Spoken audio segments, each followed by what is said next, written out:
If your MSI Codex Gaming Desktop is showing a blue screen, this guide explains practical troubleshooting methods to fix Windows blue screen of death errors and restore your desktop's functionality. So while you're performing updates, you're getting an IRQR not less or equal message, K-mode exception not handled, kernel data in page error, a lot of errors pertain to this problem, and we're going to go ahead and jump into what should hopefully be a pretty straightforward process, guys, and we're going to go ahead and jump right into it. So first thing I'd recommend doing would be to actually go ahead and boot to the troubleshooting utility on Windows 11. So if you do a hard power off 3 times in a row, Windows should automatically attempt to launch the starter prepare utility. And if it doesn't find anything, it will give you the option to select advanced settings, in which case it will take you to a screen that looks like this. Now, if it does not take you to a screen that looks like this, or you're unable to get to that, you can also download the Windows 10 Media Creation Utility, or Windows 11. They probably will make a creation utility for Windows 11 at some point. And it doesn't really matter. You can actually run the Windows 10 utility on Windows 11 as far as I'm aware. And you should be able to run the troubleshooting utilities built in within it. So you just would go ahead and download it to an ISO file and then burn it to a DVD or USB. It'd have to be about 4 gigabytes or more. It couldn't be a small USB flash drive, and it couldn't be a CD. It'd have to be a DVD. And then you'd boot your computer from it. So depending on the computer manufacturer, you'd have to tap a different key on your keyboard in order to launch that menu, in order to select what boot drive you want to go off of. So it could be anything between the escape key, F2, F8, F12, for example. And those are the function keys on the top of your keyboard. So you may have to just do a little bit of trial and error. Shouldn't take you more than a couple minutes. Googling it would probably be best before you even begin. But anyway, we're ready to go ahead and jump right into it. So we're on the choose an option page. So these will look very similar whether you're booting from it directly within Windows itself, or if you're plugged in a USB flash drive with the media creation utility installed and you selected the recovery option. So when you are setting up your Windows 11 installation or Windows 10, depending on the drive you're using, there should be an option to repair your computer in the bottom left corner of the dialog window, one of the first screens that comes up. You go ahead and select that, and then it would take you to a troubleshooting screen like you see here. And you want to go ahead and select troubleshoot, reset your PC, or see advanced options. And then there are going to be a whole bunch of options in here that we're going to explore in today's video. The first one, we're going to actually go underneath advanced options, and then select startup prepare, fix problems that keep Windows from loading. So go ahead and select that first.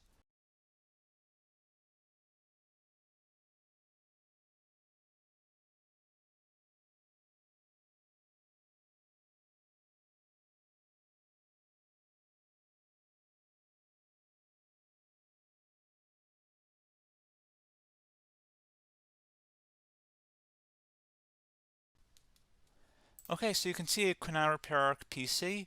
That was our first option we could try. Something else, if we go back into advanced options here, and then select troubleshoot, we're going to go underneath advanced options again. You can go ahead and actually access safe mode by selecting startup settings. And then if you select the restart button, you have the option on the screen select safe mode with networking, which will give you a key on the screen. It'll tell you which key to press to enter that. I believe it's the F7 key. It'll do that for you. I'm not going to go over that in today's tutorial because I don't really want to go into safe mode, but you're more than welcome to attempt that by going into here and then selecting restart. Again, it'll launch another screen. It'll say what key do you want to press, and it'll give you like 7 or 8 different options, and you want to select safe mode with networking. There's also an option for a command prompt too, but that's going to be something we're going to cover later in this video, and we don't even have to go through that in order to access it. So that's why I'm not going to really push for that, because unless you know exactly what's causing the problem, you probably don't need to go into safe mode. Unless you're trying to recover files, in which case then you definitely can go into safe mode, but we're trying to actually recover our computer here. So I hope that makes sense. Something else we can also try here as well would be to uninstall updates, remove recently installed quality or feature updates from Windows. So if you go ahead and select that, you can uninstall the latest quality updates, which generally is the more day-to-day updates. Feature updates are the less regularly released ones, like the big ones. I would equate it to service packs in like Windows 7 and Windows Vista and Windows XP. So larger updates that occur once or twice a year at most. And the quality updates are more just a regular update. So probably obviously depend. It'll take longer if you're going to try and uninstall the latest feature update versus quality update, and maybe you don't need to go back that far. So just giving you guys a couple pointers with that. Something else you can also look at here, and we're going to jump into the command prompt in a little bit, but you can select System Restore, which will use a restore point recorded on your PC to restore Windows. And this is something I would highly recommend here, guys. So select Next. Assuming you have a restore point saved on your computer, you go ahead and select the most recently created one, and you'll select Next, and then you'll select the drive. You shouldn't actually have to select the drive. You can scan for affected programs, but we're going to keep it all default here, and then we're going to select Finish. So once started, System Restore cannot be interrupted. Do you want to continue? I think we're going to select yes. I don't think we have anything better to do on our computer right now, so just give it a moment here to initialize. It will take a couple minutes to run, obviously depending on how large your hard drive is and how much is saved on the System Restore point. So just give it a couple minutes here.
Okay, so you can see System Restore completed successfully.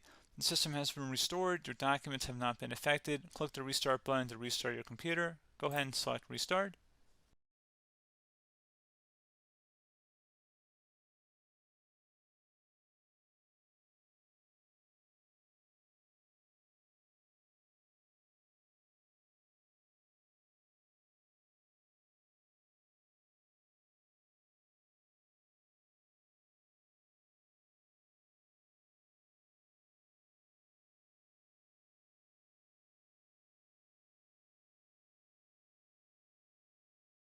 Okay, so you can see the system has been restored successfully.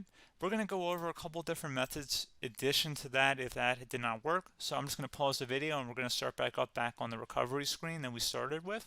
Okay, so a couple other things we can try here too. If you go back into troubleshoot, you can select reset your PC, while you choose to keep or remove your personal files and then reinstalls Windows. You can select to keep my files, which will remove apps and settings but keeps your personal files. You can also select remove everything, which will remove all of your personal files, apps, and settings. So this is more of a factory reset, the second option here.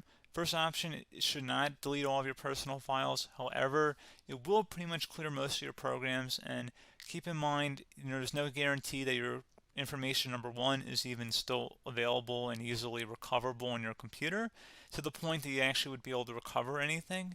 And the second point is that there's always a chance that it won't actually recover and it will just do a factory reset anyway. So there's no guarantee that actually would keep your files anyway. So I would recommend trying to get a recovery tool and backing that up first before selecting it anyway. But again, those are a couple different options. And then something else you can try here if you go back to the choose an option. Another option, if you go underneath choose an option and select troubleshoot, advanced options, and now select where it says command prompt. Okay, so the first thing we should do is type our main hard drive here. In most cases, it should be the C drive. So you just do a C colon and then hit enter on your keyboard. So once you're underneath the C drive, we're going to type in dir and then hit enter on your keyboard. It should have program files, users, and Windows all in there. That's how you know you're in the right directory.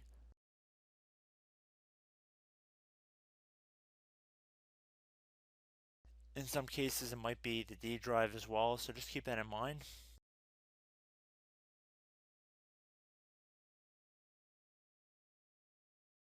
Next thing we're going to do is type in cd space / Windows / system 32 / config,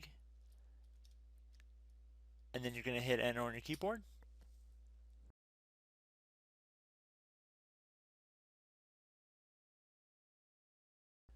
So now you're going to type md space backup.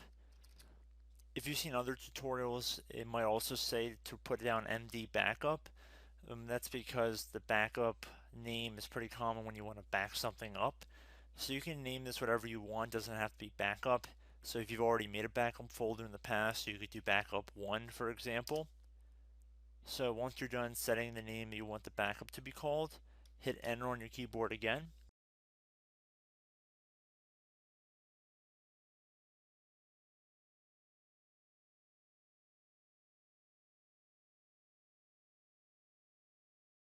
At this point you want to type copy, C-O-P-Y, space, then you want to do the star symbol above the 8 key, then do a period or a dot, whatever you want to call it, then another star sign, and then another space, and then type backup, and then hit enter on your keyboard.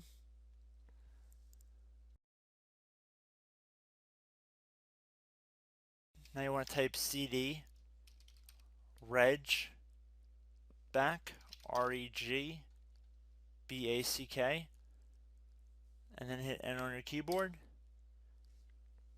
So now that we are under the reg back, so now you want to type dir again, and then hit enter.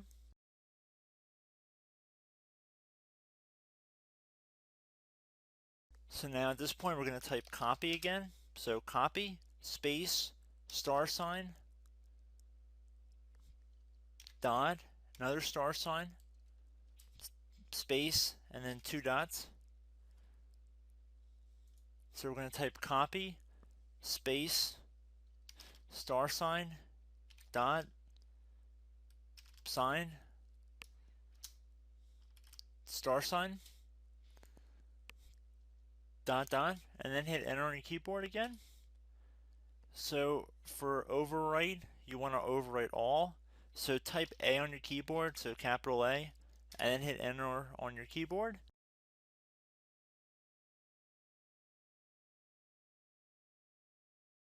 So at this point, you should be good to go. You can close out of the command prompt window, and if you accidentally continue to Windows 10, you should be all set.